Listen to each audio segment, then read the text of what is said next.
అధికారంలో ఉన్న పార్టీ ఘనంగా మహానాడు నిర్వహిస్తుంది అనుకుంటే, ఖచ్చితంగా వాళ్ళు 2 సంవత్సరాల్లో ప్రజలకు ఏం చేశారు? రాబోయే 3 సంవత్సరాల్లో ప్రజలకు ఏం చేయబోతున్నారు అనే చర్చ ఖచ్చితంగా ఉంటది అని చెప్పి చాలామంది భావించారు. బట్ అందులో ఆ భావించిన వాళ్ళ తప్పేమీ ఉండదు. అధికారంలో ఉన్న వాళ్ళు ఏమైనా ఏం చేస్తారు? ప్రజలకు మేము ఏం చేశాం, ఏం చేశాం, ఏం చేయబోతున్నామని సరే గోరంత చేసినా కొండంతగా అయినా చెప్పుకుంటారు. కానీ ఆశ్చర్యకరంగా ఈ మహానాడు 2 రోజులు జరిగితే తెలుగుదేశం పార్టీ ఎక్కడే కూడా అదిగో మేము సూపర్ సిక్స్ అనే హామీ ఇచ్చాం అని చెప్పి వాళ్ళు ఇచ్చిన హామీలేంటో మహానాడులో చూపించి ఏమేమి అమలు చేశారో అనే చర్చ లేదు. వాళ్ళు ప్రకటించిన మేనిఫెస్టోలో ఏమేమి మేము పూర్తి చేశామనే చర్చ లేదు. 2 సంవత్సరాల్లో వాళ్ళ ఆంధ్రప్రదేశ్లో చేసిన పరిపాలన ప్రజలకు ఏ విధంగా ఉపయోగపడింది అనే చర్చ లేదు.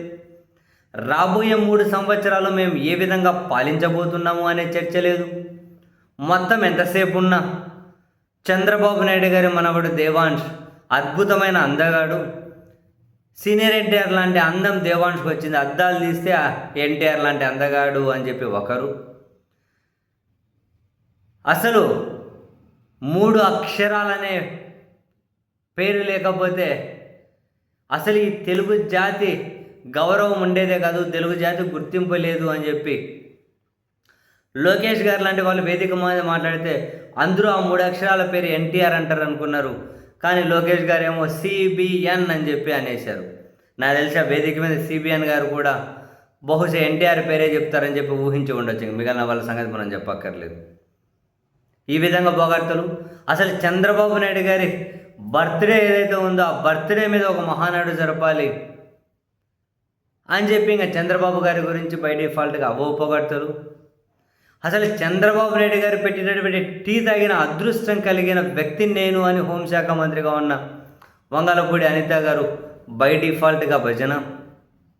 మొత్తం అన్నీ ఇటువంటివే. సరే వాళ్ళని వాళ్ళు పొగుడుకోవడం, అటు జగన్మోహన్ రెడ్డి గారిని తీవ్రంగా దూషించడం, ఈ 2 తప్ప అరే ఒక అధికారంలో ఉన్నారు. అసలు వీళ్ళ విధి విధానాలు ఏంటి, ఇప్పటి వరకు వీళ్ళ పరిపాలనలో సాధించినటువంటి అద్భుతాలు ఏంటి, రాబోయే రోజుల్లో ఏం చేయబోతున్నాయి, ఇవి ఎక్కడైనా కనిపించాయా మాస్టరు? అక్కడ కనిపించలే. పొద్దున్న వాళ్ళ పత్రికలన్నీ ఓపికగా తిరగేసిన ఇక్కడా కనిపించలే. మొత్తం పొగడ్తలు, భజనలు, జగన్మోహన్ రెడ్డి గారిని ప్రతి లైనుకు ఎవరో ఒకరు ప్రస్తావించడం, అంటే తిట్టడం, ప్రస్తావించడం అంటే మరి ఇంతలో మాత్రానికి 2 రోజులుగా ఇంత ఘనంగా వీళ్ళెందుకు మరి మహానాడు పేరుతో జరిపారు? కానీ ఈసారి ఒకటి మిస్ అయ్యారులేండి జనం. ఏందది? మహానాడులో ఏం పెట్టారు? బోటి ఉడికిందా, మటన్లో నల్లిబొక్క వచ్చిందా లేదా అంటే తిండి ప్రస్తావన లేదు.